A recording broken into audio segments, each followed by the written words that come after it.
حضرت انس بن مالک رضی اللہ تعالیٰ عنہ فرماتے ہیں کہ میں مسجد نبوی سے باہر آیا تو ایک صحابی نا اپنا مکان بنا رہے تھے، دیواریں بلند کر لی تھی، چھت کے قریب پہنچے ہوئے تھے۔ میں مسجد سے نکل کے آ رہا تھا تو وہ نا رستے میں مجھے مل گئے، سلام کے بعد کہنے لگے انس مسجد سے آ رہے ہو؟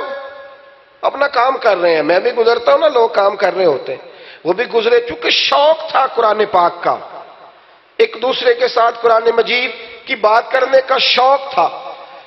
فرماتے ہیں کہ میں ان کے قریب سے گزرا تو دیوار بنا رہے تھے، تو فرمانے لگے انس مسجد نبوی شریف سے آئے ہو؟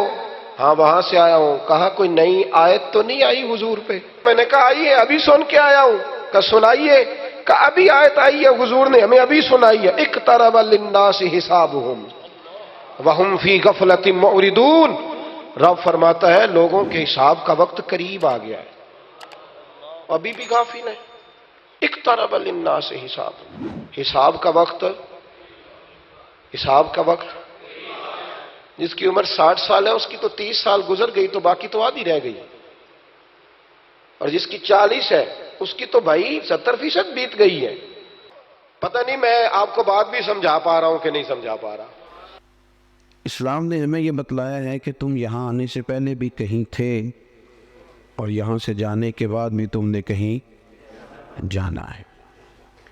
اگر جزا اور سزا کا تصور ختم ہو جائے نا، کہ مظلوم کو قیامت میں انصاف نہ ملے، ظالم کو سزا نہ ملے، تو پھر اس دنیا میں لوگ شترے بے مہار ہو جائیں گے، ایک دوسرے کو کاٹ کاٹ کے کھائیں گے۔ پھر تو یہاں کوئی آدمی کسی بھی جگہ قرار نہ پا سکے گا، اس کو پتہ ہے کہ جو ہے یہیں پہ ہے، ظالم ظالم ہی رہ جائے گا اور مظلوم مظلوم۔ اسلام نے ایک تصور دیا ہے، وہ تصور ہے آخرت کا تصور، اور یہ وہ تصور ہے کہ جس پر اسلامی عقیدے کی بنیاد کھڑی ہے کہ تم نے مرنا ہے، پھر تم نے اللہ کی بارگاہ میں حاضر ہونا ہے، پھر تمہارے لیے جزا اور سزا کا فیصلہ ہونا ہے۔ ہمارے یہاں کچھ لوگ یہ سمجھتے ہیں کہ فلانا آدمی جب اپنے ڈرائنگ روم کے اندر تھا تو اس کے پاس بڑی آسانیاں تھیں، جب وہ اپنے کمرے میں تھا تو اس کے پاس بڑی سہولیات تھیں، بیڈ لگا ہوا تھا، گرمیوں میں اے سی تھا، سردیوں میں ہیٹر تھا۔ اب وہ قبر میں جائے گا تو اس کے ساتھ کیا بنے گا؟ اور نفسیاتی دباؤ دیا جاتا ہے اس بات پر کہ بڑی تنگ ہے قبر، بڑی مشکل ہے قبر۔ ہے صحیح مشکل، بڑی تنگ ہے، پر اس کے لیے جس نے تیاری کوئی نہیں کی، اس شخص کے لیے جو یہ ذہن بنا لے گا کہ جو کچھ ہے دنیا میں ہی ہے، لیکن جو بہت ساری جگہوں پہ بہت سارے سپیڈ بریکروں کا صرف اس لیے خیال رکھے کہ اگر میں یہاں رکوں گا نہیں تو میری آخرت خراب ہوگی، اور زندگی میں بہت سارے کھیتوں میں منہ اس لیے نہ مارے کہ یہ میرے نہیں ورنہ قیامت میں مجھے حساب دینا پڑے گا، تو پھر اس کی باغ کھڈا نہیں ہوتی قبر، اس کی قبر گڑھا نہیں ہوتی، بلکہ فرمایا قبر المومن روضۃ من ریاض الجنہ۔ اب جو بڑے بڑے نواب ہوتے ہیں نا، بڑے بڑے جاگیردار، ان کے بھی کھیت ہوتے ہیں پر باغ نہیں ہوتے، باغ تو کسی کسی کا ہوتا ہے، لیکن فرمایا قبر المومن روضۃ من ریاض الجنہ۔ مومن کی قبر کو کھڈا نہ سمجھو، گڑھا نہ سمجھو، بلکہ مومن کی قبر جنت کے باغوں میں سے ایک باغ ہے۔ آخرت کی جو زندگی ہے نا، وہ بڑی شاندار زندگی ہے، اس کا بڑا مقام ہے، اس کا بڑا مرتبہ ہے۔ قرآن پاک نے کہا وَالْآخِرَةُ خَيْرٌ وَأَبْقَىٰ، فرمایا آخرت تمہارے لیے بہتر بھی ہے اور ہمیشہ باقی رہنے والی بھی۔ دنیا میں جو بندہ آپ کو بڑا سکھی لگتا ہے نا، وہ کچھ سکھی نہیں۔ اللہ نے فرمایا آخرت تمہارے لیے بڑی ہی بہتر، بڑی بہتر۔ 15 سال مسلسل پردیس میں رہ کے آدمی واپس اپنے گھر آئے تو اس کی ماں حیات ہو، زندہ ہو، تو بڑا استقبال کراتی ہے، اس کا دل کرتے مکان ہی آج نیا بنا دوں، میرا بیٹا 15 سالوں کے بعد آ رہا ہے، بڑا بندوبست کرتی ہے۔ لیکن میرے دوستو یاد رکھنا، ماں بڑا پیار کرتی ہے، پر جب بندہ مر کے قبر میں جاتا ہے تو اللہ کی رحمتیں اس سے بڑھ کر کہیں اس کا استقبال کرتی ہیں، اس کو نوازا جاتا ہے، اس کو عطا کیا جاتا ہے۔ مومن کو قیامت کے دن جنت ملے گی، جنت۔ وہ جیسے کہ ہمارے بزرگ کہہ رہے تھے، اب بات چلی گئی ہے ان لوگوں کے ہتھے، اسٹیج کے مالک وارث وہ لوگ بن گئے ہیں جو مبادیات اور ضروریات سے بھی آگاہ نہیں۔ جنت کا بڑا مذاق اڑایا جاتا ہے اور ڈھیر سارا مذاق اڑایا جاتا ہے۔ آپ پلٹ کر ذرا دیکھ لیں، قرآن مجید کی 20 آیات ہے حصول جنت پر، جنت کی نعمتوں پر۔ نبی پاک صلی اللہ علیہ وسلم کی احادیث اتنی کثرت سے ہے کہ جنت پر ہمارے محدثین نے کتب احادیث میں پورے پورے باب باندھے، ایک دو حدیثیں نہیں، پورے پورے باب۔ لیکن قوم میں کتنا کچھ شعور ہے جنت کے حوالے سے؟ قرآن مجید کا اہم عنوان ہے جنت، کتنا کچھ شعور پایا جاتا ہے، کس حد تک لوگوں کی دلچسپی ہے۔ میں کبھی کبھی سوچتا ہوں کہ مطلب لوگوں کو کس طرف ان کو ٹرین کیا جا رہا ہے، کدھر بھیجا جا رہا ہے، ذہن سازی کیا کی جا رہی۔ نعت خواں اسٹیج پہ کہتا ہے خورے تو کیڑی جنت دیاں گلاں کرنا، وہ دیاں گلاں جدیاں اللہ نے قرآن پاک وچ کیتیاں، اسے جنت دیاں جدیاں گلاں نبی پاک نے کیتیاں۔ لیکن وہ کچے نظریات، اور ہمارے لوگ بڑے ڈرے ہوئے، وہ کہتے ہیں موج تو دنیا میں تھی، مر جائیں گے تو قبر بڑی خوفناک ہے، تو منظر بھئی ہے سارا کچھ ٹھیک ہے، لیکن آپ اپنے اعمال ٹھیک کریں تو پھر تو قبر میں آپ کا استقبال ہوگا۔ اور حدیث پاک سنیے کہ میرے نبی کریم صلی اللہ تعالیٰ علیہ وسلم نے فرمایا، یہ بخاری مسلم دونوں میں ہے، حضور فرمانے لگے تمہارے رب نے جنت میں تمہارے لیے ایسی نعمتیں تیار کی ہیں، ایسی نعمتیں تیار کی ہیں، نہ کسی آنکھ نے دیکھی، نہ کسی کان نے سنی، نہ تمہارے دل پر کبھی خیال بھی گزرا ہو کہ اللہ یہ چیزیں بھی دے گا، یہ والی چیزیں بھی تمہیں دے گا۔ اور حضور فرمانے لگے جنت میں تمہیں اتنا سا پلاٹ مل جائے نا جتنا کوڑا رکھنے کی جگہ ہوتی، درہ دیکھا نا آپ نے کوڑا، جتنی کوڑا رکھنے کی جگہ ہوتی اتنی کسی کو جنت میں جگہ مل گی نا، صرف اتنی۔ تو حضور فرماتے ہیں جو کچھ دنیا میں ہے اس سب سے اس کے لیے اتنی جگہ ہی بہتر ہے۔ توجہ دلائی ہماری شوق۔ اور پھر حضور نے صحابہ سے کہا تھا کہ تم نے دنیا میں اس طرح رہنا ہے جس طرح کوئی مسافر رہتا ہے، کن فی الدنیا کانک غریب و عابر سبیل کما قال صلی اللہ علیہ وسلم، اس طرح وقت گزارنا جس طرح مسافر یا راہگیر وقت گزارتے۔ تو کبھی بھی کسی بندے نے کرائے کے مکان پہ پیسے نہیں خرچ کیے، وہ کہتا مجھے کیا مصیبت بنی ہے کرائے کے مکان پہ لگاؤں، میں اپنے مکان پہ لگاؤں گا، اپنا خریدوں گا تو لگاؤں گا۔ پردیس میں جو لوگ جاتے ہیں 30 سال رہتے ہیں پر کمبل بھی نہیں بدلتے، وہ کہتے ہیں یہ میرا گھر تو نہیں نا، میرا گھر تو پاکستان میں، حالانکہ یہاں آ کے وہ 10 دن رہتے ہیں پھر لوٹ جاتے ہیں، لیکن یہاں پیسہ خرچ کرتے۔ اصل گھر سمجھتے ہیں کہ میرے وطن میں ہے، میرا اور آپ کا اصل گھر رب کریم نے جنت میں بنایا ہے۔ آپ دیکھیں رسول کریم صلی اللہ تعالیٰ علیہ وسلم کے احوال شریفہ کو، سیرت مبارکہ کو آپ مطالعہ فرمائیں تو حضرت عمر فاروق رضی اللہ تعالیٰ اپنی طبیعت کے لحاظ سے ایک سخت مزاج آدمی تھے، جلالی تھے، اصول پسند تھے، لیکن کہتے ہیں ایک دن میں ملنے گیا سرکار کی بارگاہ میں تو حضور سو کے اٹھے تھے، تو کمر مبارک پر نا موٹے بان کی چارپائی کے نشان پڑے ہوئے تھے، موٹے بان کی چارپائی۔ تو حضرت عمر کہتے ہیں میں رو پڑا اور بڑے خلوص کے ساتھ رو کے عرض کرنے لگے یا رسول اللہ صلی اللہ علیہ وسلم، کیسر و کسرا اللہ کے دشمن ہیں اور وہ اتنی موج کرتے، مخملوں پہ سوتے، آرام دہ جگہ پہ، اور آپ اللہ کے حبیب ہو کے کہتے ہیں کہ میں نے رو کے کہا، توجہ ہے نا میری بات پر، وہ پہلے بڑے مخلص تھے اور مرد کے آنسو اکثر خالی سے ہوتے ہیں، تو کہا کہ رو کے میں نے عرض کیا، تو سرکار دو عالم صلی اللہ علیہ وسلم نے مجھے شاباشی نہیں دی، یہ نہیں فرمایا کہ اللہ تیری محبت قبول کرے، یہ نہیں فرمایا کہ تیرا پیار اپنی جگہ ٹھیک ہے، بلکہ نبی کریم نے آپ میں جس طرح بات سمجھانا چاہتا ہوں اس کو ذرا اس پہلو میں لینا، یہ نہیں فرمایا کہ عمر کوئی نہیں اللہ خیر کرے میں سکون میں، یہ بھی نہیں فرمایا۔ حضرت عمر کہہ رہے ہیں کہ یا رسول اللہ صلی اللہ علیہ وسلم اللہ کے دشمن بڑے آرام میں ہیں اور آپ تکلیف میں ہیں، تو حضور حضرت عمر سے کیا کہتے ہیں؟ سرکار فرماتے عمر کیا تم یہ پسند نہیں کرتے کہ وہ دنیا میں تھوڑی بہت موج کر لیں اور آخرت میں ذلیل ہو جائے، اور ہم دنیا میں تھوڑی تکلیف برداشت کریں اور آخرت کی ساری عزت اللہ ہمیں ہی عطا کر دے؟ فرمایا تم جو پسند کر رہے ہو اسے پسند نہ کرو بلکہ آخرت کی نعمتوں کو پسند کرو۔ یہ باقاعدہ تربیت دی، یہ باقاعدہ شوق دیا، یہ باقاعدہ تیاری کی۔ حضرت انس بن مالک رضی اللہ تعالیٰ عنہ فرماتے ہیں کہ میں اس دن کھڑا تھا جس دن شہدائے احد کی تدفین کی جا رہی تھی۔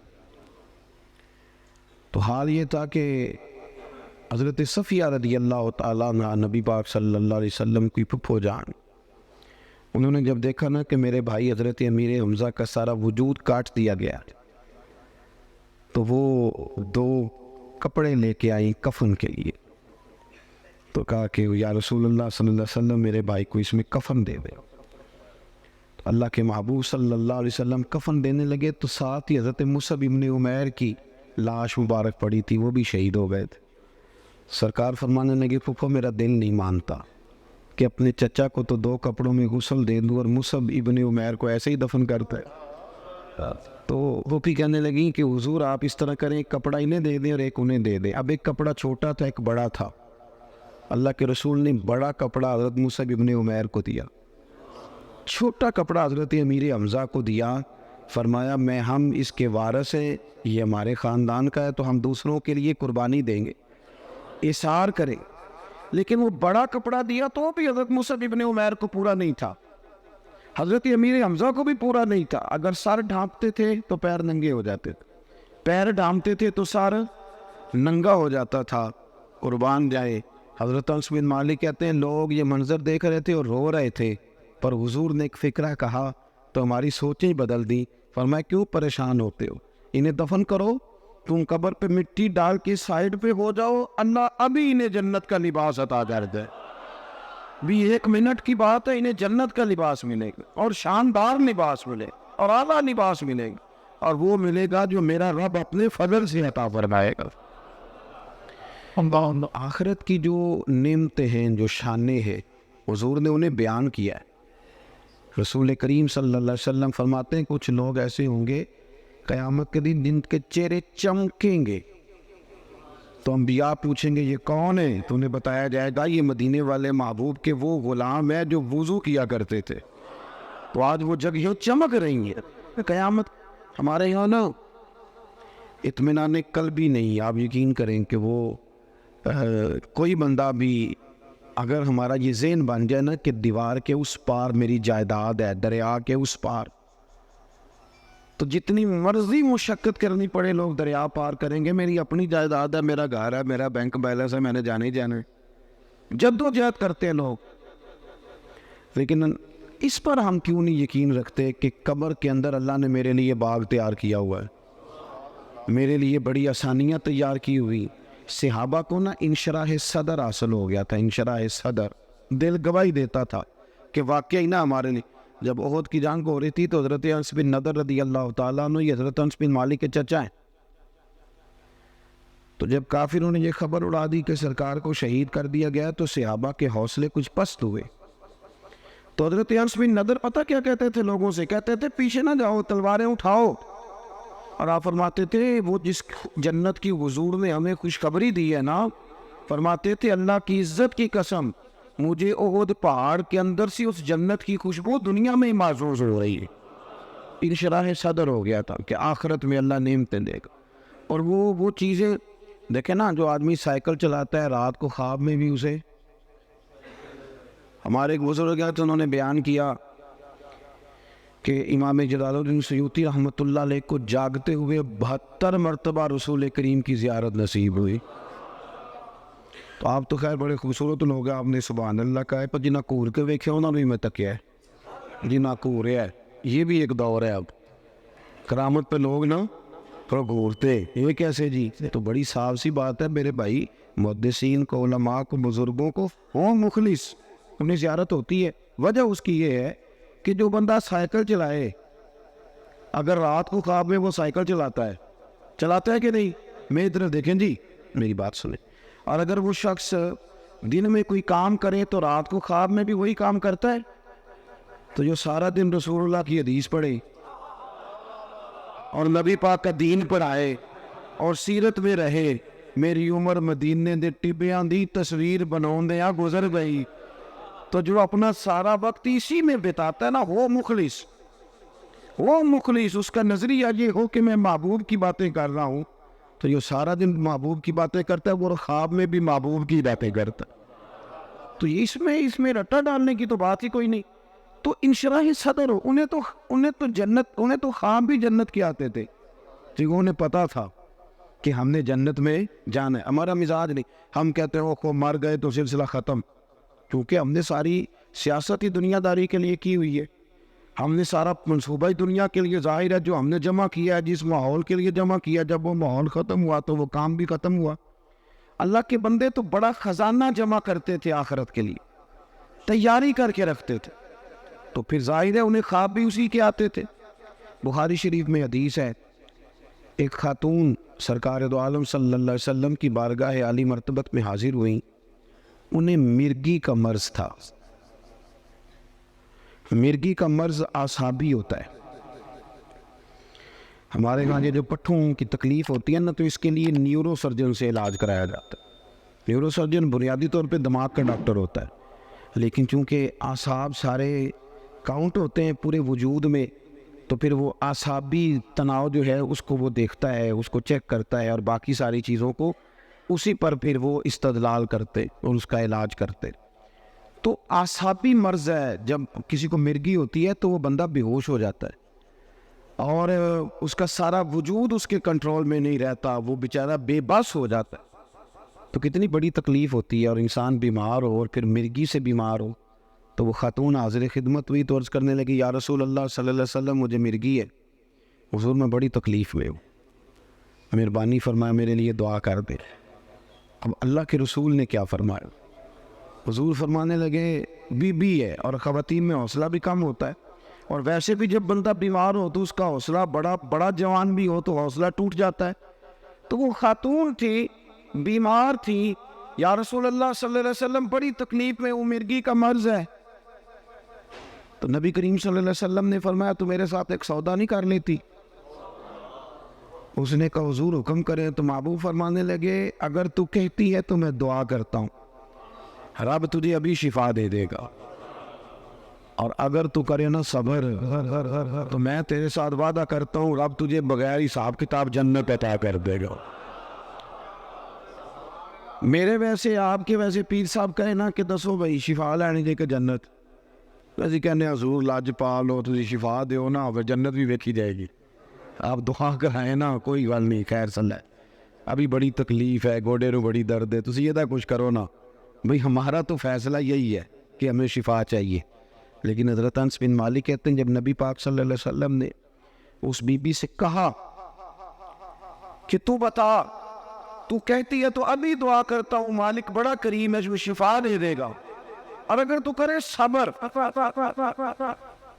اور مرگی کے ساتھ زندگی گزارے، ذرا اس بات کو آپ سمجھیں، تو میں تیرے ساتھ وعدہ کرتا ہوں رب بغیر حساب کتاب جنت دے گا۔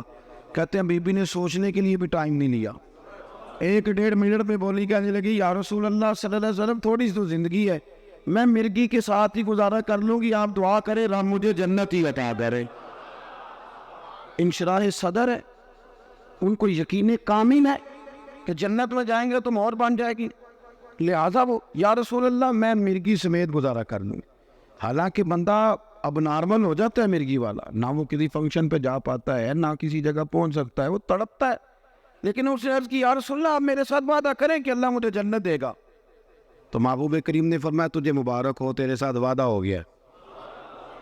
عرض کرتی ہے یا رسول اللہ صلی اللہ علیہ وسلم جب مرگی ہوتی ہے تو میرے وجود سے کپڑا ہٹ جاتا ہے، تو حضور مجھے شرم آتی ہے، وہ اتنی دعا کر دیں کہ مرگی ہو پر میرا ستر قائم رہے۔ حضور نے فرمایا تیرے لیے دعا کر دی، تیرا پردہ نہیں ہٹے گا۔ صحابہ کہتے ہیں بڑی بھی مرگی ہوتی تھی پر کپڑے اس کے وجود کے ساتھ جمے رہتے تھے۔ حضرت عثمان غنی کے زمانے تک وہ خاتون حیات رہی۔ جناب انس بن مالک فرماتے ہیں جب کوئی نیا شخص مدینے میں آتا اور کہتا کہ مجھے کوئی جنتیں دکھاؤ تو ہم اس بوڑھی کے دروازے پہ دستک دیتے تھے، وہ باہر آتی تھی تو ہم کہتے تھے جنتی دیکھنا ہے تو اسے دیکھ لو، اسے میرے رسول کریم نے دنیا میں ہی جنت کی بشارت عطا فرمائی۔ اپنی زندگی میں نا کچھ کام فقط جنت کے لیے کرے، اور جنت وہ مقام ہے، جنت وہ مقام ہے، جنت وہ جگہ ہے جہاں خدا کا بھی دیدار ہوگا اور محمد مصطفیٰ کا بھی دیدار ہوگا صلی اللہ علیہ وسلم، اللہ رسول کا قرب بھی وہی نصیب ہوگا۔ میرے بھائی اپنی آخرت کو کبھی بھی، وہ ہم کوئی لاوارث لوگ ہیں کہ مار گئے تو مٹی میں مل گئے، ہم کو ایسے لوگ ہیں کہ مار گئے تو معاملہ ختم ہو گیا۔ اقبال کہتے ہیں موت کو سمجھے ہے غافل اختتام زندگی، یہ ہے شام زندگی، یہ ہے شام زندگی، پھر صبح دوام زندگی، اس کے بعد جو زندگی آئے گی وہ ہمیشہ رہنے والی آئے گی، ہمیشہ۔ چونکہ ہمارا سارے کا سارا پروگرام ہی دنیا میں رہنے کا ہوتا ہے، اور پھر جمع اتنا کچھ کر لیتے ہیں، مکان اتنے شاندار، پیسہ چوری کر کے، سینہ زوری کر کے، جھوٹ بول کے جمع کیا ہوتا ہے، اور بڑا کیا ہوتا ہے اللہ ماشاءاللہ، بڑے بڑے بنگلے، پھر مرنے کو دل ہی نہیں کرتا، پھر مرنے کو دل، اتنی ساری جائیدادیں بندہ بنائے اتنی مشقت کر کے۔ ناراض تو نہیں ہو گیا آپ لوگ؟ میں صحیح کہہ رہا ہوں، پھر مرنے کو دل، جب اتنے بندہ لمبی چوڑی منصوبہ بندی کرے، لیکن ایک بندے نے محنت کی، اس نے جناب 11 سال لگا کے مکان بنایا، تو پھر اس کا مرنے کو دل کرے گا؟ صحابہ کرام ولی مریدوان تیار اس لیے تھے کہ انہوں نے تو کپڑے باندھ کے رکھے ہوئے تھے، باندھے ہوئے تھے کپڑے، جس وقت حکم آئے گا حاضر۔ وہ تو ہر جنگ میں جانے سے پہلے شہادت کی دعا مانگتے تھے، ہر جنگ میں شہادت کرتے۔ سعد بن معاذ رضی اللہ تعالیٰ عنہ جیسے لوگ زخم لگ گیا تو روتے تھے، کہتے حضور میں تو شہادت سے رہ گیا ہوں، سارے لوگ نفع لے گئے اور میں خالی رہ گیا۔ پھر انہوں نے دعا مانگی کہ یا اللہ اگر قریش مکہ کے ساتھ کوئی اور جنگ باقی نہیں تو مجھے اسی زخم میں اپنی بارگاہ میں بلا لے۔ وہی زخم پھٹ گیا، خون نکلا، یا رسول اللہ یہ کیا ہوا؟ فرمایا رب کریم نے میرے ساتھ کی دعا کو قبول فرما لیا۔ ان کا تو کوئی رٹا نہیں تھا۔ ہمارا مسئلہ یہ ہے کہ جو اتنی بندہ لمبی سیاست کر کے بندے نال لاوے، اتنے لمبے چوڑے چکر چلائے، پھر اس کا مرنے کو دل کرے، اتنی مشکل۔ لیکن نا پاکستان میں کتنے وزیر ہیں مجھے نہیں سب کا پتہ، حالانکہ میں دلچسپی لیتا ہوں، اخبار پڑھتا ہوں، روز پڑھتا ہوں، لیکن مجھے پتہ کوئی نہیں کتنے وزیر ہیں، ان کا کون کون سا محکمہ ہے، وہ کیا کرتے ہیں۔ حالانکہ پتہ ہونا چاہیے چونکہ ملک تو ہمارا ہے۔ ان بیچاروں نے تو اتنی دیر ہے نا جتنی دیر یہ وزیر ہے، جس دن ختم ہے اس دن انہوں نے چلے جانے، ملک تو ہمارا ہے۔ تو مجھے نہیں پتا، آپ میں سے بھی شاید کوئی بندہ ہو جو سارے وزیروں کو جانتا ہو، کہ ہے کوئی؟ میرا خیال ہے کہ ایسا، ٹھیک کہہ رہا ہوں جی، پر وزیر تو بڑا راضی ہے لوگ، وہ تو کہتے ہیں نا 15 گڈیاں آگے نے 15 پیچھے نے تو بندوقاں، وہ تو کہتے ہیں نا میں نے ساری دنیا فتح کی ہوئی ہے۔ حالانکہ بہت سارے لوگ ایسے ہیں جنہیں کوئی پتہ نہیں کہ یہ کون ہے، کدھر سے آیا ہے، پر وہ تو راضی۔ اسی طرح ہم سارے راضی ہیں اپنی دنیا میں، یہ بھی میں نے فتح کر لی، یہ بھی میرا کما، کچھ بھی نہیں صاحب، کچھ بھی نہیں، کوئی شے ہی نہیں۔ حضرت مولا علی شیر خدا کرم اللہ تعالیٰ وجہ الکریم قبرستان گئے تو جا کے مردوں سے کہنے لگے تمہارا کیا حال ہے؟ تو ایک مردہ بول کے قبر سے کہنے لگا ہڈیاں ٹوٹ گئی ہیں، کفن پھٹ گیا، مال پیچھے دے آئے تھے، حساب ہمیں دینا پڑ رہا ہے۔ علی یہ بتاؤ تمہارے پچھلوں کا کیا حال ہے؟ تو مولا علی کہنے لگے تمہاری بیویوں نے نکاح کر لیے، تمہاری اولادوں نے مال تقسیم کر لیا، تمہارے دوستوں نے نئے دوست بنا لیے، پہلے تو تمہارا نام کبھی کبھی لیا جاتا تھا، اب تو زمانہ بیت گیا، تمہیں یاد ہی کوئی نہیں کرتا، اب تو کوئی اور پہ دس دیے قبراں جنہ تے پھول پے، ادھروں کوئی نہیں جی آمدہ، ادھروں لکھاں گئے، کوئی بندہ نہیں جس نے کبھی یاد کیا، ختم ہو گیا مسئلہ، پڑا ختم ہو۔ میرے عزیز چونکہ دنیا داری بڑی جمع کر لیتے ہیں، مال بڑا اکٹھا کرتے ہیں، صبح سے شام تک ساری مشقت ہی دنیا داری کے لیے، ساری مشقت، میں نے سویرے ولیمے میں جانا ہے، دوپہر تعزیت کرنی ہے، شام کو فلانا کام کرے، ساری دنیا داری ہے۔ ہاں اگر رضا الہی کے لیے ہو تو دین ہے، لیکن ہماری ہر بندے کی ایک مختصر سی سیاست ہوتی ہے اپنے دائرہ کار میں، وہ جس شعبہ ہے زندگی سے بھی تعلق رکھتا ہو، تو وہ چونکہ ساری محنت دنیا کے لیے کرتا ہے، پر اس کا مرنے کو پھر دل ہی نہیں کرتا۔ حضرت فرید الدین عطار رحمۃ اللہ علیہ فرماتے ہیں میں توبہ کرنے سے پہلے عطر بیچتا تھا۔ عطار، عطر کا کاروبار بڑا مہنگا ہے آج بھی عرب شریف میں۔ آپ مدینہ شریف جائیں نا تو سونے والی دکان کے بالکل سال خوشبو والی دکان ہوتی، یعنی جتنا کرایہ سنار دے رہا ہے اتنا ہی خوشبو والا بھی دے رہا ہے۔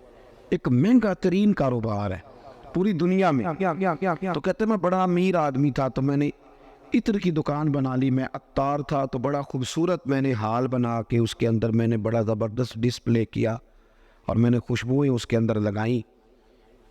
میں اپنے کام میں لگا ہوا تھا تو کبھی کبھی ضمیر کہتا تھا یار یہ دنیا داری ہے چھوڑ دے. اللہ والوں سے پیار بھی بڑا تھا, ان کی تذکرۃ الاولیاء دیکھیں تو پتہ چلا انہیں بڑی معرفت ہے رب کے بندوں کی. تو کہتے طبیعت بھی مائل ہوتی تھی پر وہ بندے خول نہیں نہ توڑتے ساری زندگی. حق پہچان کر بھی حق کے قریب جا نہیں سکتے, چونکہ خول کون توڑے, دنیا داری کا, برادری کا, قبیلے کا کون توڑے. فرمانے لگے کہ ایک دن نا میں دکان میں بیٹھا تھا تو ایک بزرگ آ گئے سادے سے. تو کبھی کوئی خوشبو دیکھتے, کبھی کوئی خوشبو دیکھتے, کبھی کوئی خوشبو دیکھتے. تو سیل مین کی عادت ہوتی ہے نا جی کیا حکم ہے کیا چاہیے, وہ لا کے چیزیں دکھاتے ہیں, اچھے سے سیل مین کا طریقہ ہوتا ہے.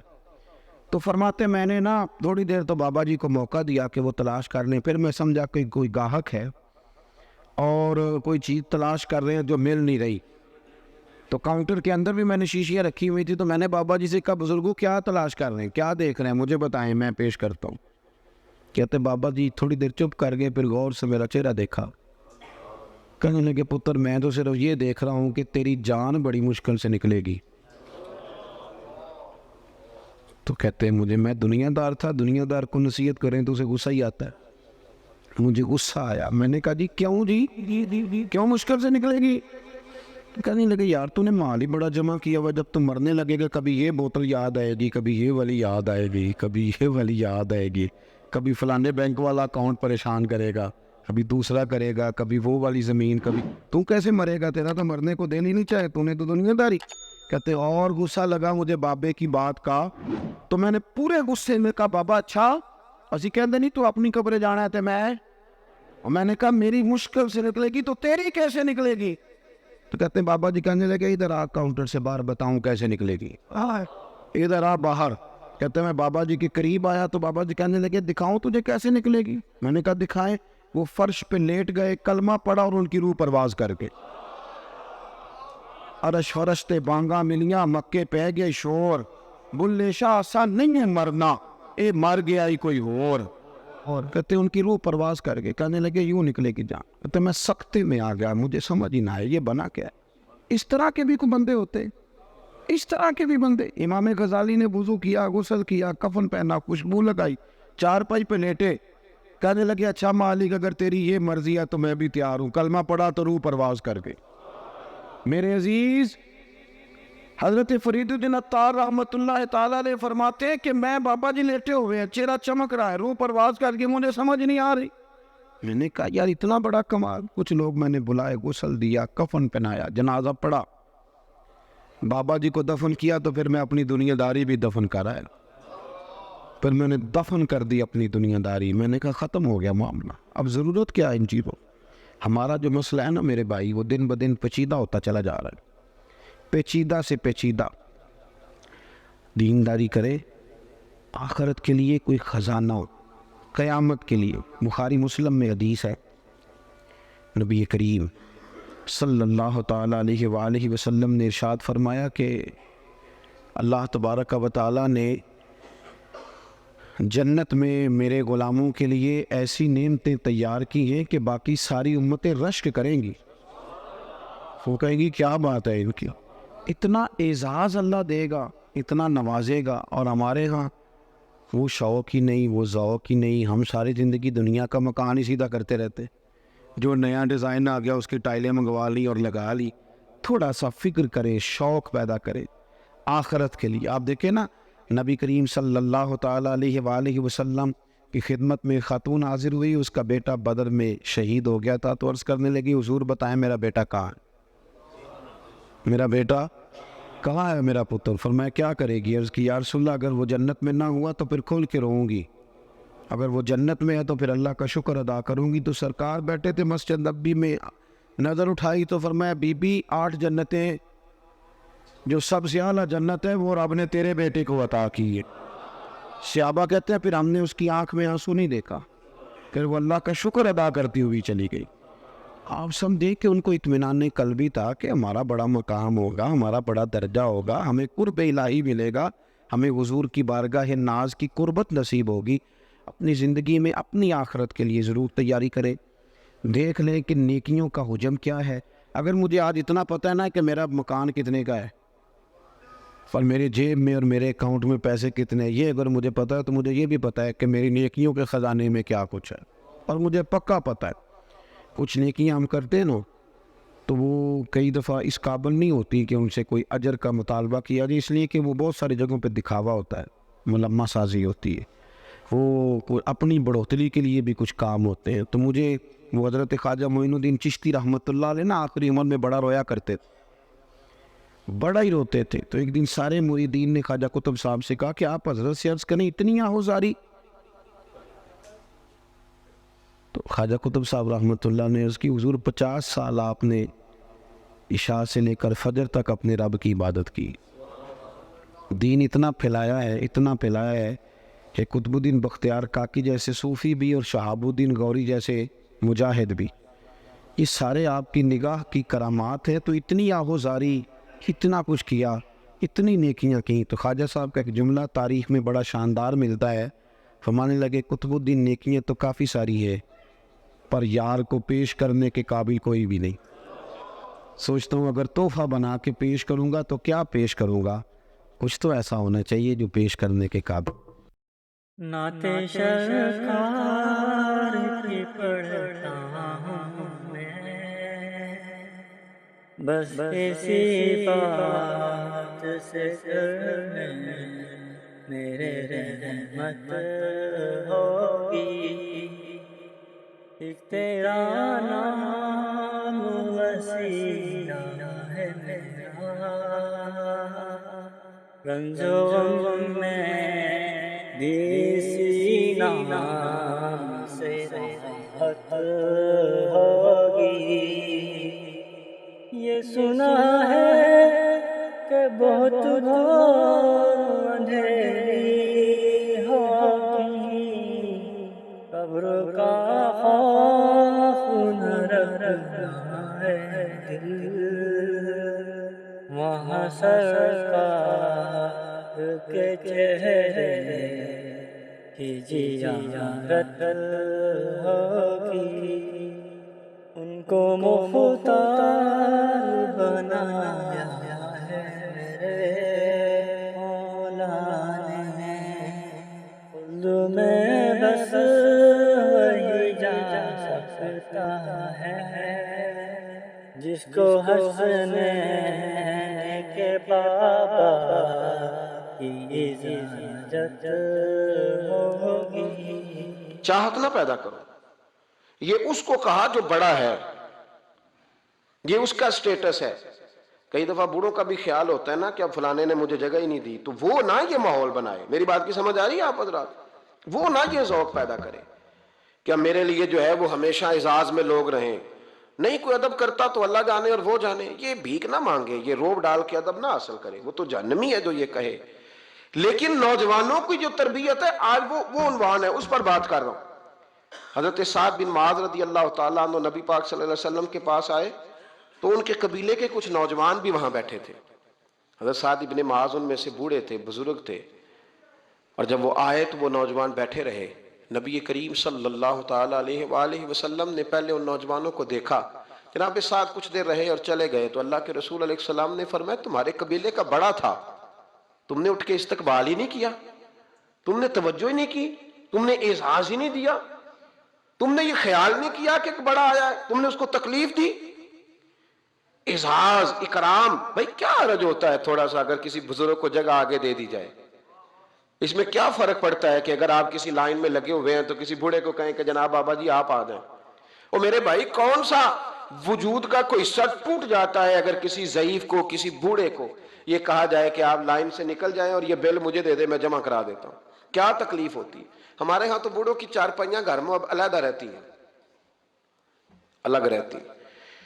بیٹا اے سی والے کمرے سے نکلتا ہے اور وضاحت دیتا ہے ہر آنے جانے والوں کو کہ ابا جی کی ہڈیاں درد کرتی ہیں لہذا وہ اے سی والے کمرے میں رہنا پسند نہیں کرتے. تو میں تو کہتا ہوں کہ یہ وضاحت آپ کو کیوں دینی پڑی؟ یہ بات تو ابا جی کو کرنی چاہیے تھی. یہ وضاحت جو آپ نے دی ہے یہ تو ابا جی کے دینے والی وضاحت تھی، آپ نے کیوں دی؟ ابا جی کے لیے اس طرح کا کمرہ ہے گھر میں جس طرح کا سٹور ہوتا ہے نا پرانے کپڑے رکھنے والا، وہ کمرہ ہے. حدیث سنانے لگا ہوں، اللہ کرے آپ کو یاد رہ جائے. اللہ کرے آپ کو یاد رہے. مشکات کی حدیث ہے, بڑے خوبصورت لفظ ہیں. میرے نبی کریم علیہ الصلوۃ والسلام نے فرمایا, رب جو تمہیں روزی دیتا ہے نا, یہ تمہارے ضعیفوں کی برکت سے دیتا ہے. وہ جو 90 سال کی اماں گھر میں ضعیف پڑی ہے نا, اسے سکریب کا مال نہ سمجھنا. تیرے اوپر جو خدا کا کرم برس رہا ہے تو اس بوڑھی کی وجہ سے برس رہا ہے, اس بوڑھی کی وجہ سے برس رہا ہے. اور نبی کریم علیہ الصلوۃ والسلام نے ارشاد فرمایا, سن اور یاد رکھ, فرمایا رب تم سے ناراض ہوتا ہے, وہ بارشیں روکنا چاہتا ہے, تمہیں قحط میں مبتلا کرنا چاہتا ہے, لیکن تمہارے ضعیفوں کے سبب تمہیں بارشیں عطا کر دیتا ہے, تمہارے کمزوروں کے. اس کمزور سے کوئی بیمار بھی مراد لیا جا سکتا ہے, عورت اور بچی بھی مراد لی جا سکتی ہے, بوڑھے لوگ بھی مراد لی ہیں شارحین حدیث نے. ان کے سبب سے اللہ تم پر بارشیں برساتا ہے. تو جو تیرے لیے ذریعہ بخشش ہیں, جو تیرے گھر میں رزق آنے کا سبب ہے, ان کی باتیں تو لگتی ہیں بری, ان کو تو حکا دے کونے میں بٹھا دیا ہے. اور اگر کبھی دل کرے تو تعارف کراتے ہیں آنے والے مہمانوں سے کہ یہ ابا جی ہیں, اس سے زیادہ کوئی ان کا گھر میں کردار نظر نہیں آتا. یہ ظلم ہے, یہ زیادتی ہے. بوڑھوں کا اکرام کرنا, ان کو پیار دینا, ان کو اعزاز دینا, ان کو ہمیشہ سربراہ بنا کے رکھنا, ان کے ساتھ اس طرح کا رویہ رکھنا کہ جیسے کسی بڑے شان والے آدمی. میں اکثر یہ روتا ہوں, میں کہتا ہوں کہ ابے کی بھی عزت ہو سکتی ہے, پر شرط یہ ہے کہ ابا امیر ہونا چاہیے. اگر تو ہو نا 6-7 مربع زمین کا مالک, تو پھر تو پوتے کیا پڑ پوتے بھی پیر دباتے ہیں. لیکن اگر اس بوڑھے بیچارے کو بچوں سے خرچہ لینا پڑے تو پھر اس بیچارے کی کوئی حیثیت. ہمارے استاد ایک بات سنایا کرتے تھے, وہ کہتے تھے کہ ایک آدمی نے دعوت پکائی ولیمے کی, تو اس نے باہر پہرے دار کھڑے کیے, کہا کوئی غریب آدمی نہ اندر آئے, سارے امیر ہی آئیں. اور میرا تجربہ یہ ہے کہ اب غریبوں کو شوق ہو گیا امیروں کو دعوت دینے کا. ناراض تو نہیں ہو گئے آپ لوگ؟ یہ میں تجربے کی بات کر رہا ہوں. کبھی کسی غریب کے فنکشن میں جانے کا اتفاق ہوتا ہے نا, تو مجھے یوں لگتا ہے کہ اس کا دل تھا کہ غریب کوئی بھی نہ آئے. غریب کو دعوت دینا پسند ہے, تو امیر تو پہلے نہیں اسے بلاتا, تو پھر بلائے گا کون؟ اس نے سیٹھ صاحب نے ولیمہ اپنے بیٹے کا کیا, تو باہر جو پہرے دار تھے ان سے کہا کہ کوئی غریب آدمی اندر نہ آئے, امیر بندے صرف. اور نبی پاک صلی اللہ علیہ وسلم نے ایسے ولیمے پر لعنت برسائی ہے, فرمایا لعنتیا وہ دعوت جس میں صرف امیر آئیں اور غریب نہ آئیں.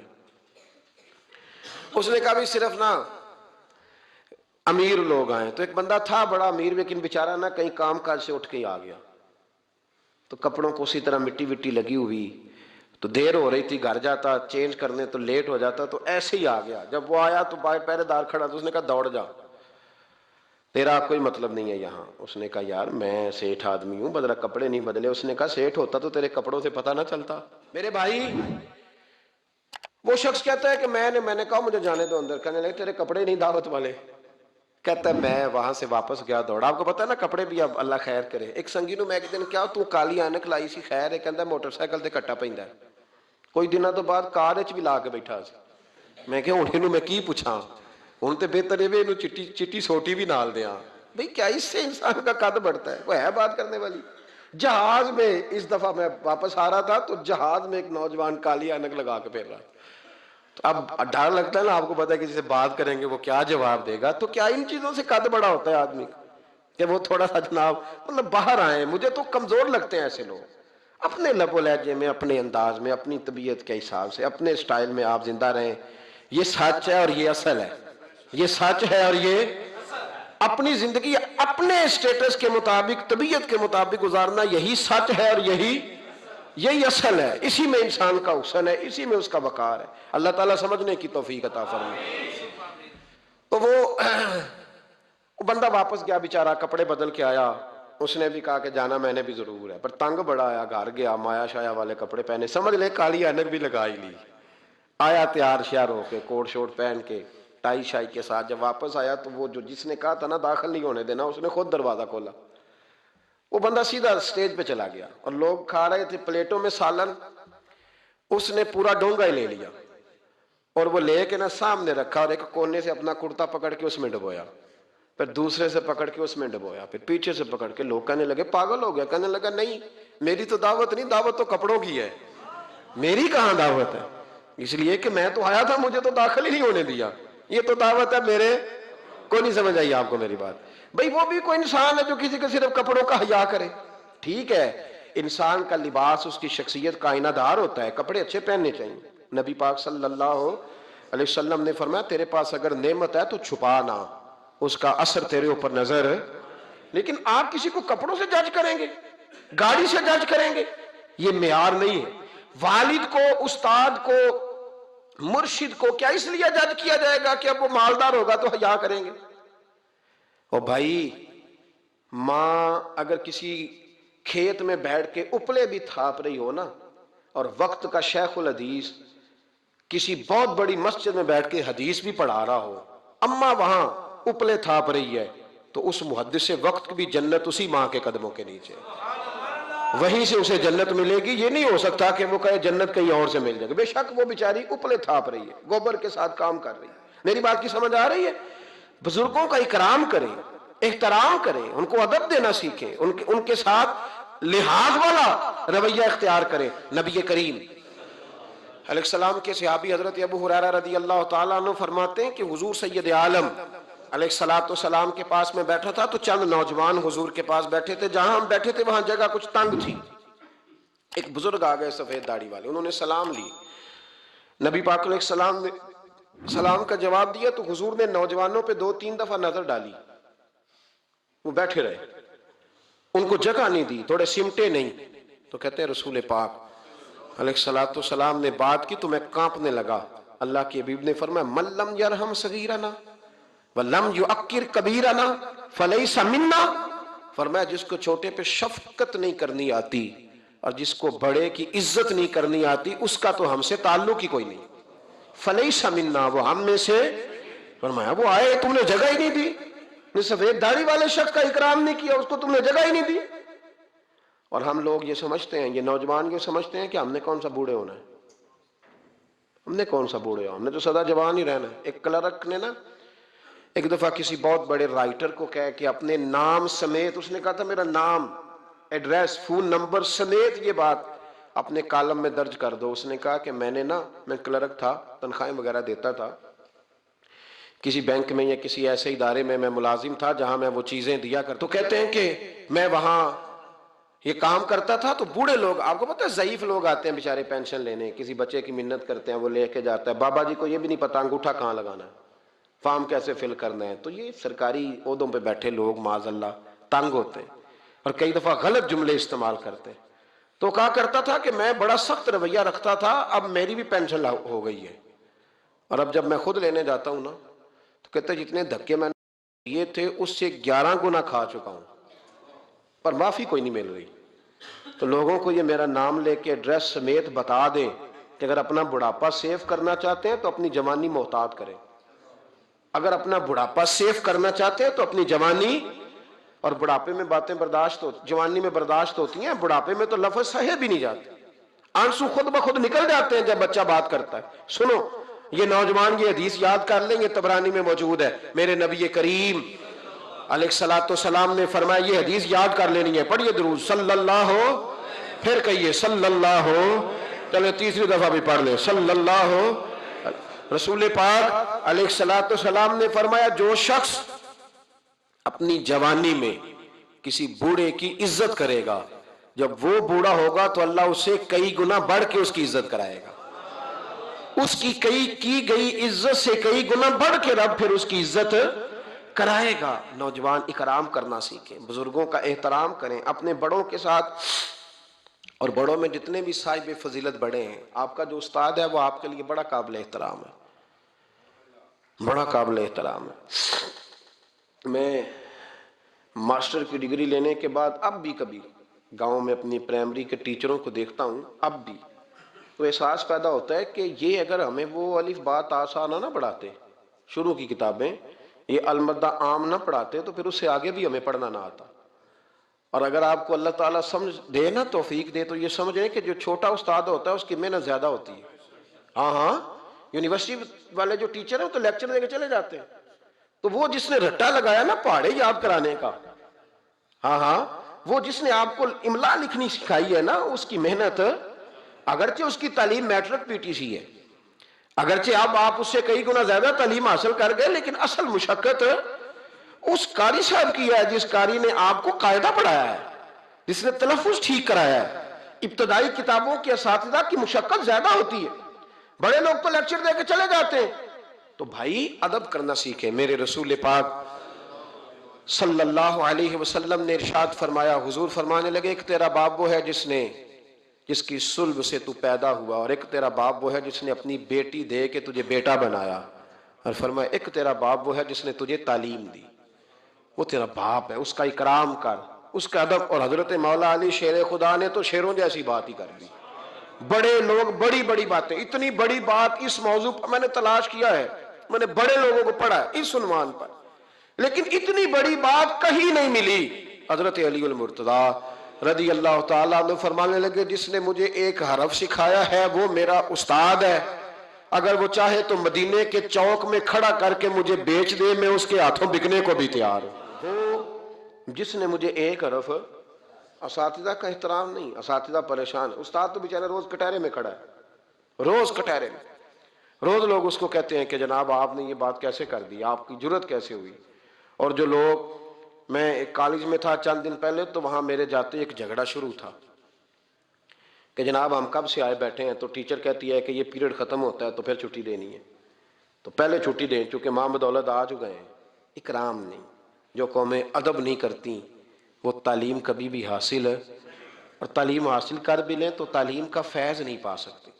فیض ادب سے ملتا ہے۔ امام اعظم ابو حنیفہ، امام ابو یوسف سے کسی نے کہا کہ یہ امام اعظم کیوں ہیں؟ فرمانے لگے یہ بڑے امام اس لیے ہیں کہ بڑا ادب کرتے تھے، بڑے اس لیے ہیں کہ بڑا ادب۔ امام صاحب کے ساتھ 4-5 شاگرد بیٹھے تھے، ایک باغ میں آپ تشریف فرما تھے۔ تو اب تو ہمارے ہاں بڑی آسانی ہے، کتابوں کو آپ کمپیوٹر سے سرچ کر سکتے ہیں، حوالے بڑی آسانی سے مل جاتے ہیں۔ اب بھی بڑا مشکل ہوتا ہے، کتاب سے ڈھونڈنا بڑا مشکل ہے۔ ہم اپنے طالب علموں کو کبھی کہتے ہیں نا صرف کتاب ہی ڈھونڈ کے دے دو، تو وہ کہتے ہیں جی اس کو آپ لگایا ہی حروف تہجی کے حساب سے کریں تاکہ ہمیں یہ مشقت نہ کرنی پڑے۔ آپ اس کو حروف تہجی کے مشورے دیتے ہیں۔ کوئی کہتا ہے جی آپ فن کے لحاظ سے کتابیں حدیث علیحدہ رکھا کریں، تفسیر علیحدہ رکھا کریں تاکہ ہمیں کوئی حرکت نہ کرنی پڑے۔ مشورے دیتے ہیں، چلو اچھے بچے بھی ہوتے ہیں، سارا کچھ ساتھ ساتھ ہی ہے۔ تخریج کا کام کرنا بڑا مشکل ہے آج بھی۔ جب آپ نے صحیح مطالعہ کرنا ہو تو پھر موبائل شبائل بند کر کے ہی ہوتا ہے۔ جب آپ نے کسی چیز پہ ریسرچ کرنی ہے، اس کو ہر لحاظ سے اور ہر زاویے سے آپ پڑھنا چاہتے ہیں، پھر یہ مشقت والا کام۔ اس زمانے میں زیادہ مشقت ہوتی تھی، گرمی بڑی سخت تھی، تو امام اعظم رحمۃ اللہ علیہ نے 2-3 شاگرد منگا لیے۔ اب بڑی ساری سہولیات ہیں، جب ہم کوئی صفحہ 2-3 صفحے محفوظ کرنا چاہتے ہیں تو اس کا طریقہ ہم یہ رکھتے ہیں کہ ہمارے پاس پنیں ہوتی ہیں، پن لگا لی، اتنے صفحے سائڈ پہ کر لیے، پھر بہت ساری آسانیاں ہیں۔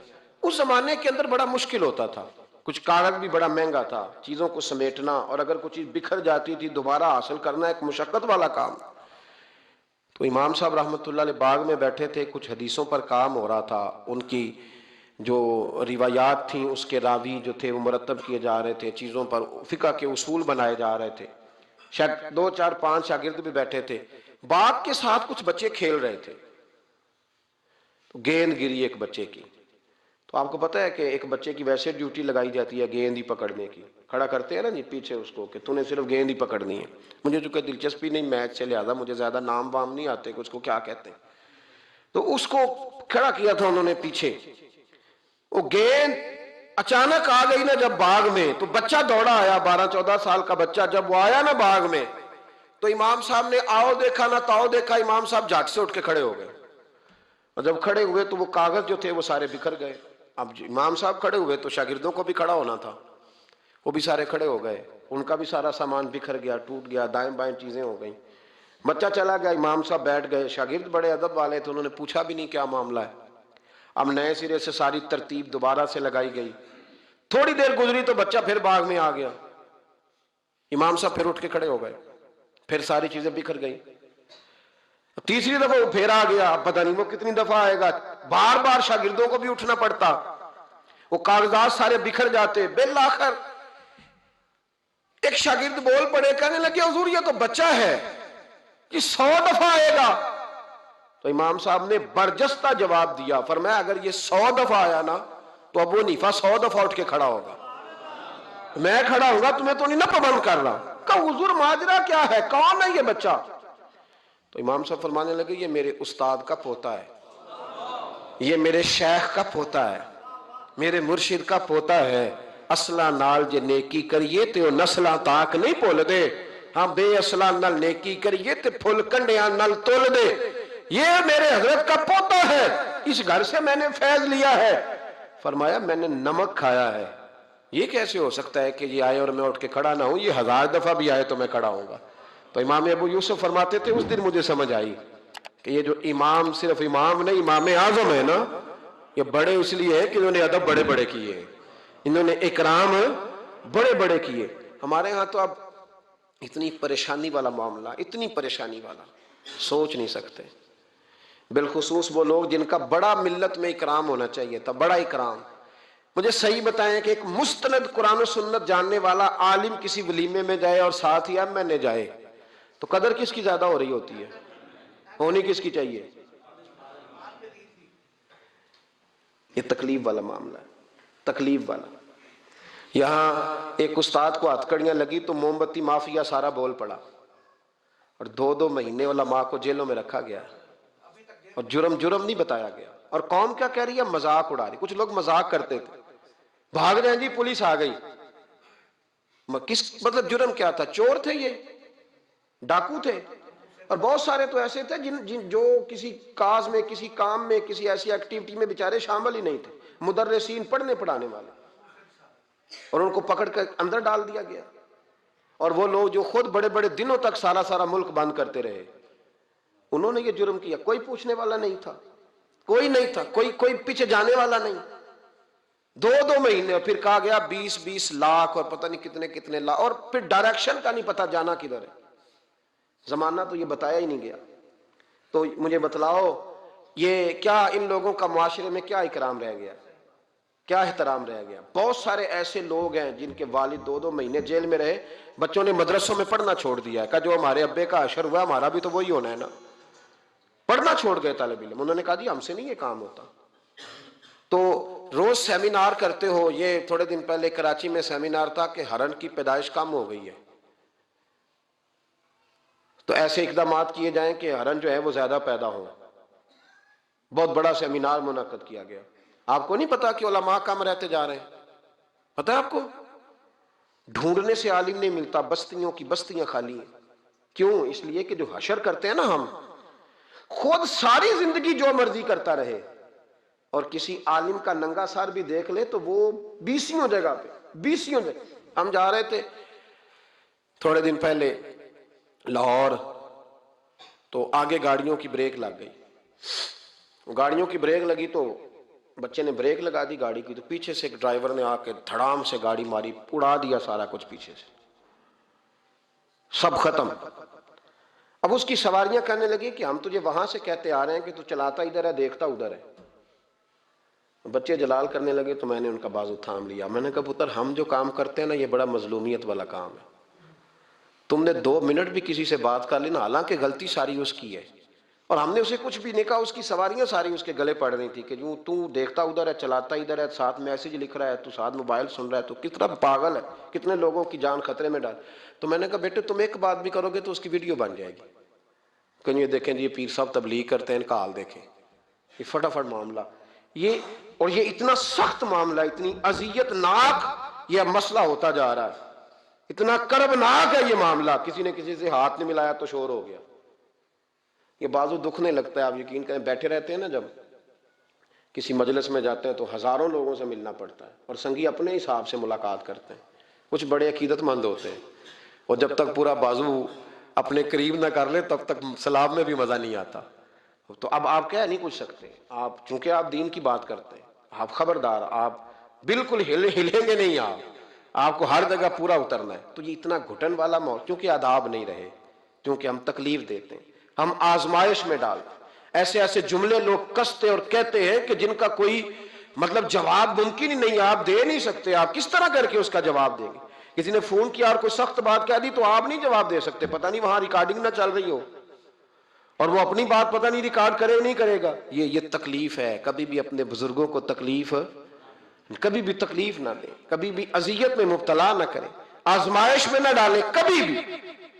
اور میں طالب علموں سے کہتا ہوں تمہیں کیا ضرورت ہے کبھی کبھی، اور الحمدللہ یہ چند لوگوں کی بات کر رہا ہوں ورنہ اللہ کا فضل ہے، عزت کرنے والوں کی تعداد زیادہ ہے، پیار کرنے والوں کی تعداد زیادہ ہے، اور کرم کے ساتھ دیکھنے والوں کی تعداد زیادہ ہے، اللہ کا فضل ہے، زیادہ ہے لوگ۔ لیکن میں طالب علموں سے کہتا ہوں میں یہ حدیث اکثر بیان نہیں کرتا کہ کہیں میرے دل میں یہ خیال نہ آئے کہ میں بھی ایسا ہوں، میں اس درجے کا بندہ نہیں ہوں، الحمدللہ صحیح کہہ رہا ہوں، میں اس درجے کا نہیں ہوں۔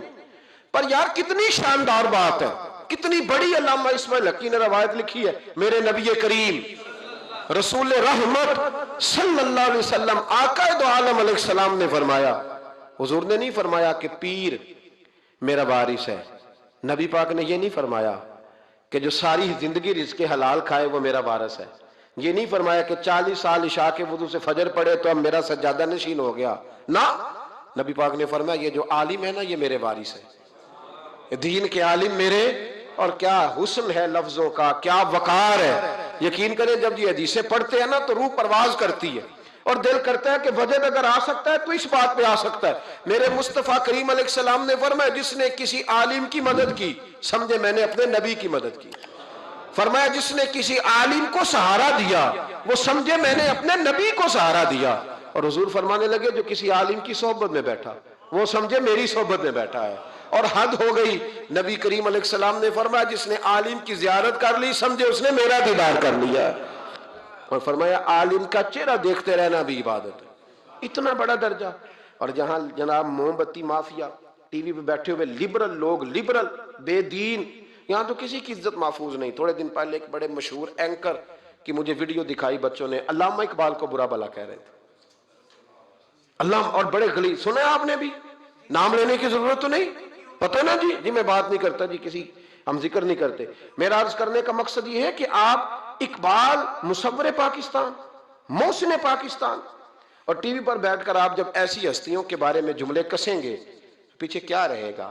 تکلیف نہ دے، کم از کم جو چلے گئے ان کے بارے میں تو نبی پاک نے فرمایا اذکروا محاسن موتاکم، جو مر جائے تو اس میں تو کمزوری ہو بھی تو اس کا ذکر نہ کرو، اس کی صرف اچھی اچھی باتوں کا ذکر کرو، یہ ظلم ہے، یہ زیادتی ہے۔ خیال فرمائیں اپنے گزر، دیکھیں نا داتا علی اجویری رحمت اللہ، پتہ ہے کتنا بڑا شخص ہے، غوث اعظم جیلانی رحمت اللہ علیہ کا ایک قول ہے، آپ فرماتے ہیں کہ اگر میں علی بن عثمان حجویری کے زمانے میں ہوتا تو ضرور ان کی صحبت میں بیٹھتا، یعنی غوث پاک کہتے ہیں۔ چلو ہم تو داتا صاحب ویسے بھی نہیں جاتے، کبھی مال لینے لاہور گئے ہو نا تو باہر ہی کھڑے ہو کے کچھ لوگ سلام کر لیتے ہیں، کچھ لوگ کہتے ہیں جی میں نے پورے سال میں ایک پورا بندہ وہاں سجدہ کرتے دیکھا ہے، ایک پورا، تو میں کہتا ہوں جو ہر نماز کے وقت وہاں ہزاروں نماز پڑھتے ہیں وہ نہیں نظر آئے؟ جو ہزاروں لوگ وہاں جمعہ پڑھتے ہیں وہ نہیں دکھے تمہیں؟ جو سارا دن قرآن پاک کی تلاوت ہوتی ہے وہ نہیں نظر آئی؟ عجیب معاملہ۔ ایک صاحب مجھ سے کہنے لگے کہ داتا تو اللہ ہے، میں نے کہا اللہ کے 99 ناموں میں داتا نکال کے دکھاؤ، ہے کہیں؟ بولے لفظ ہی فارسی کا ہے۔ کیا عجیب، مطلب ایسی منطق ہے لوگوں کی جو سمجھ سے بالا تر ہے۔ بھئی لفظ داتا اللہ کے 99 ناموں میں موجود نہیں ہے۔ داتا کا معنی آپ کیوں وہ کرتے ہو؟ پھر تو آپ کہیں گے کہ اماں سے بھی روٹی مانگنا جائز نہیں، کیونکہ داتا کا معنی دینے والا ہے، تو اماں روٹی پکا کے دیتی ہے کہ نہیں؟ ابا پیسے دیتا ہے کہ نہیں؟ عجیب فلسفہ ہے لوگوں کا، ہر بات کا الٹ مطلب، بزرگوں تک کو لوگ تکلیف دیتے ہیں، اذیت دیتے ہیں، آزمائش میں مبتلا کرتے ہیں، اور ایسی اعلیٰ حضرت فاضل بریلوی رحمت اللہ علیہ کے چھوٹے صاحبزادے تھے، حضور مفتی اعظم ہند مولانا مصطفیٰ رضا خان صاحب رحمت، 1.25 کروڑ آدمی مرید تھا، اور حضرت کے لاکھوں میں محدثین شاگرد تھے، لیکن تنقید کرنے والوں کو موقع مل جاتا ہے نا۔ حضرت بڑی دور گئے تھے ایک جگہ پہ، بڑی دور، تو ایک سیٹھ صاحب کہنے لگے کہ میرا بڑا دل کرتا ہے کہ وہ میرے گھر میں قیام کریں، بڑی میری خواہش ہے۔ چلو ٹھیک ہے آپ کے گھر قیام کرتے ہیں۔ حضور مفتی اعظم نا رات کو ان کے گھر میں قیام کیا۔ اب مسافر کے لیے تو اللہ تعالیٰ نے نماز آدھی کر دی ہے، 4 فرضوں والی نماز ہے تو رب کریم نے 2 فرض کر دیے، سنتوں اور نفلوں میں اجازت دے دی، پڑھے کوئی تب بھی ٹھیک ہے، نہ پڑھے تب بھی ٹھیک ہے۔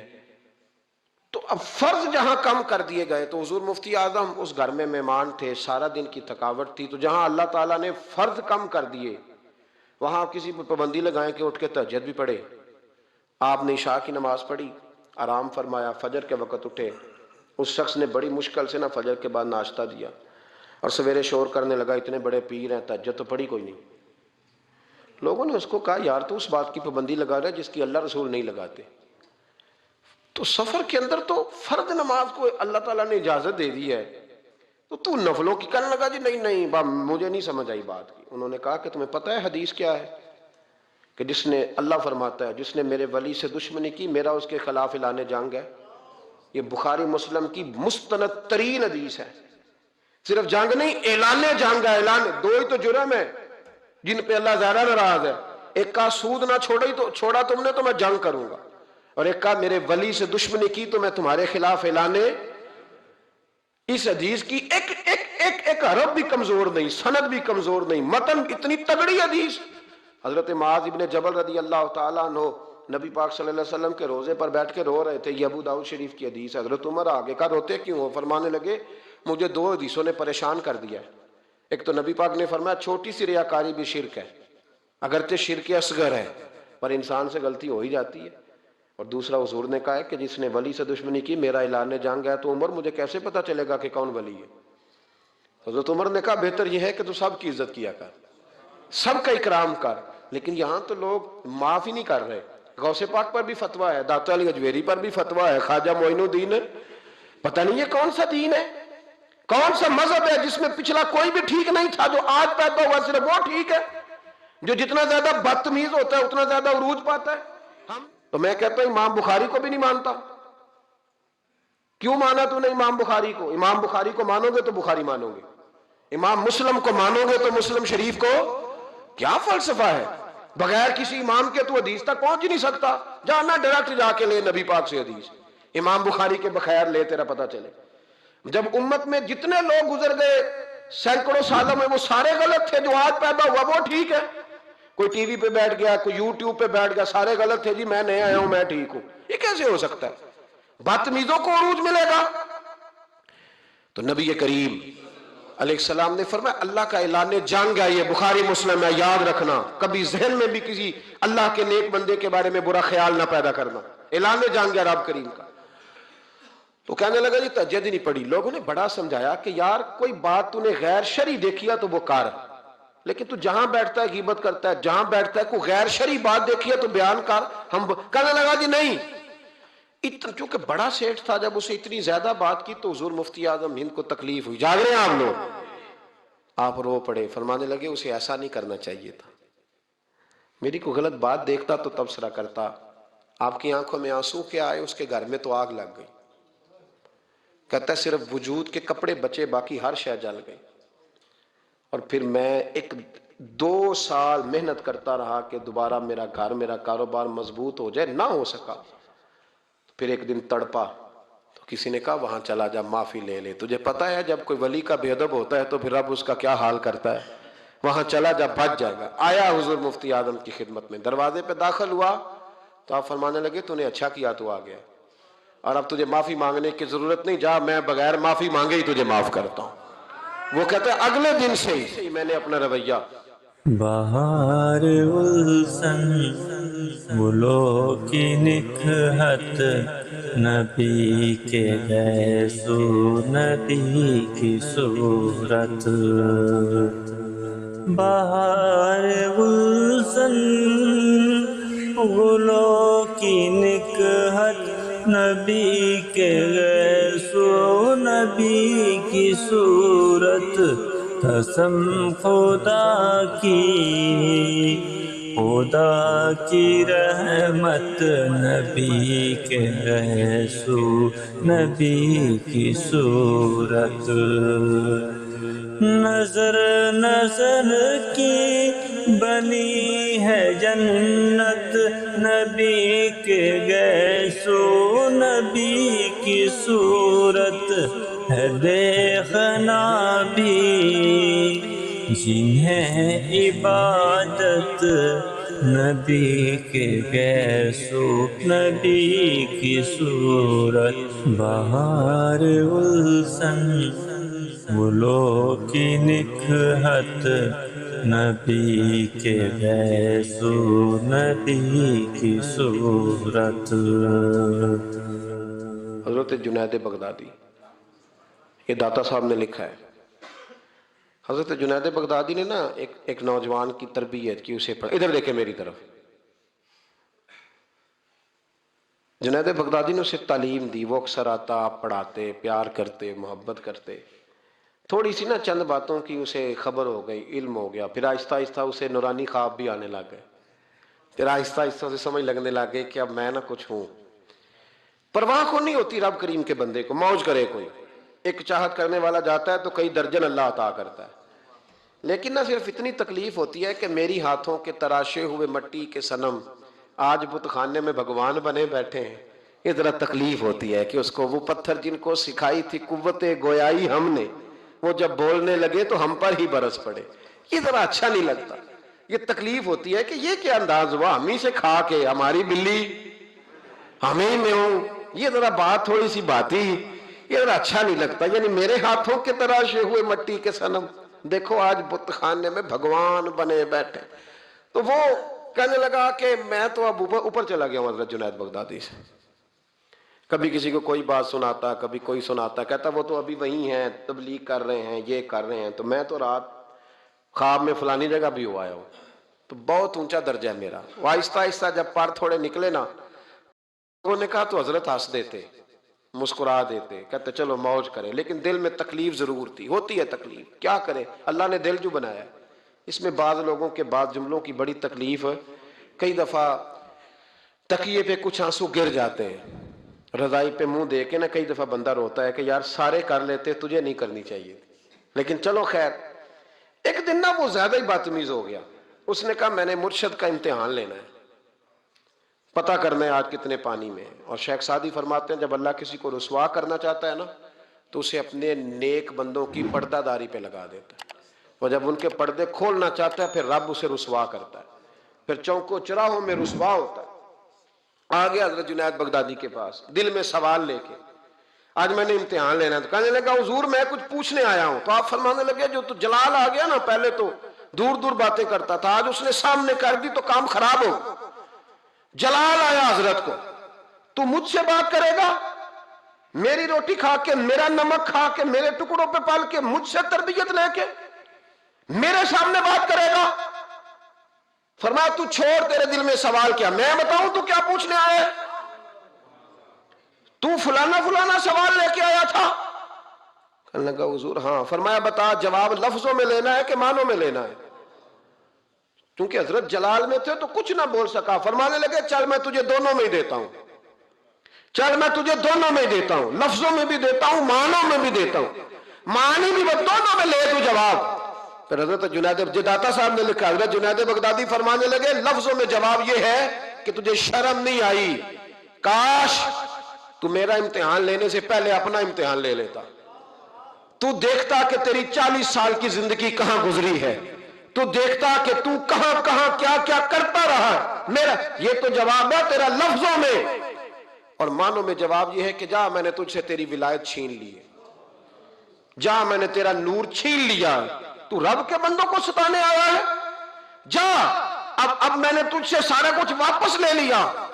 یہ لفظ جب حضرت کی زبان سے نکلے تو اس کا منہ کالا سیاہ ہو گیا، منہ سے پانی کی رطوبتیں نکلنے لگی، وجود کانپنے لگا، پیروں میں گرا. آپ فرمانے لگے اٹھ کے چلا جا، اب معافی اسی وقت ملے گی جب رب تجھے معاف کرے گا. تو بھاگ جا. چھوٹی بات ہے اللہ کے ولی کے بارے میں گفتگو کرنا، اور لمبی لمبی زبان کھول کے کرنا، اور صبح اور شاموں میں کرنا، اتنے اتنے سخت جملے کہہ دینا. او بھائی ایم ایل اے کے دوست کے بارے میں تو بات نہیں کر سکتا، تو منسٹر کے یار کے بارے میں بات نہیں کر سکتا، تیری جرت نہیں ہوتی. تو آر پی او اور اسسٹنٹ کمشنر کے یار کے بارے میں بات نہیں کر سکتا، تو بتا تو نے اللہ کے دوست کے بارے میں بات کیسے کر لی، رب کے دوست کے بارے میں. وقت میرا ختم ہو گیا، پر ایک بات سنانی بڑی ضروری ہے. حضرت مرزا مظہر جانا رحمت اللہ علیہ فرماتے ہیں دلی میں ایک درویش، تازی تازی بارش ہوئی تھی تو لکڑی کے جوتے پہنے کھڑاؤں میں اللہ اللہ کرتا گزر رہا. ایک طوائف اور اس کا تماش بین یار سیڑھیوں سے نیچے اتر کے نا، چھت سے نیچے اتر کے سیڑھیوں میں بیٹھے ہو، تو بابا لکڑی کے جوتے پہنے، چیکڑ تھا، موج میں جا رہا ہے، اس طوائف کے کپڑوں پہ تھوڑا سا کیچڑ پڑ گیا تو اس کا یار اٹھ کے آیا، اس نے ایک تھپڑ مارا بزرگ کے منہ پہ، کہنے لگا دیکھ کے نہیں چلا جاتا؟ بابا جی کہنے لگے بیٹے اللہ تیرا بھلا کرے، واقعی بوڑھا ہو گیا، اب صحیح نظر نہیں آتا، غلطی ہو گئی۔ تھوڑا سا آگے گئے تو ٹھنڈ کا موسم تھا، ایک حلوائی دودھ گرم کر رہا تھا، اس نے بابا جی کو آتے دیکھا تو بھاگ کے گیا، بازو سے پکڑا، پھٹے پہ بٹھایا، گرم گرم دودھ کا پیالہ دیا، بابا جی نے بسم اللہ شریف پڑھ کے دودھ پیا، پورا پیالہ پی کے کہنے لگے یا اللہ تو کتنا بے نیاز ہے، کہیں دودھ پلاتا ہے کہیں تھپڑ مرواتا ہے، نہ میں اسے جانتا ہوں نہ اسے جانتا ہوں، اس نے تھپڑ مار دیا، اس نے دودھ پلا دیا۔ بابا جی وہیں بیٹھے تھے تو پیچھے سے لوگ دوڑے آ گئے، نے آ کے کہا بابا اللہ کے ولی بد دعا تو نہیں دیتے؟ فرمایا کیا ہوا؟ کہا وہ جس نے آپ کو تھپڑ مارا تھا نا وہ چھت پہ چڑھا ہے، اس کا پیر پھسلا ہے، گردن کے بل گرا، من کا ٹوٹ گیا تو مر گیا ہے۔ بابا جی کہنے لگے اللہ کی قسم میں نے کوئی بد دعا نہیں دی۔ کہا نہیں آپ نے دی ہے۔ فرمایا نہیں دی۔ اس نے کہا دی ہے، تو بابا جی کہنے لگے پھر اصل بات سنا دوں؟ کہا سناؤ۔ فرمانے لگے اصل بات یہ ہے کہ میرے پیروں سے مٹی اڑی، اس کے یار کے کپڑوں پہ پڑی، اسے برا لگا تو اس نے مجھے مارا، جب اس نے مجھے مارا تو پھر میرے یار کو برا لگا، پھر میرے یار کو برا لگا، اس نے اسے مار دیا، میں نے تو لفظ بھی ادا نہیں کیے۔ لیکن کوئی اللہ کے ولیوں کو لاوارث نہ سمجھے، اس لیے کہ جب رب کریم کے ولی کے دل کو تکلیف ہوتی ہے تو پھر عرش کا مالک بدلے لیتا ہے، پھر اللہ کہتا ہے میرا اعلان جنگ ہے، پھر تو تیاری کر، پھر میں تجھے بتاؤں گا کہ ساری دولتیں سارا کچھ تیرے گھر میں، پر رات کی نیند نہیں تیرے پاس، پھر ہر سہولت ہوگی پر روح کا سکون۔ تھوڑا سوچ کے بولیں، تھوڑا احتیاط سے بولیں، تھوڑا تول کے بولیں، کہیں ایسا نہ ہو کہ ایک فکرہ کسی اللہ کے بندے کی بے ادبی کا سبب بنے۔ اللہ سمجھنے کی توفیق عطا فرمائے۔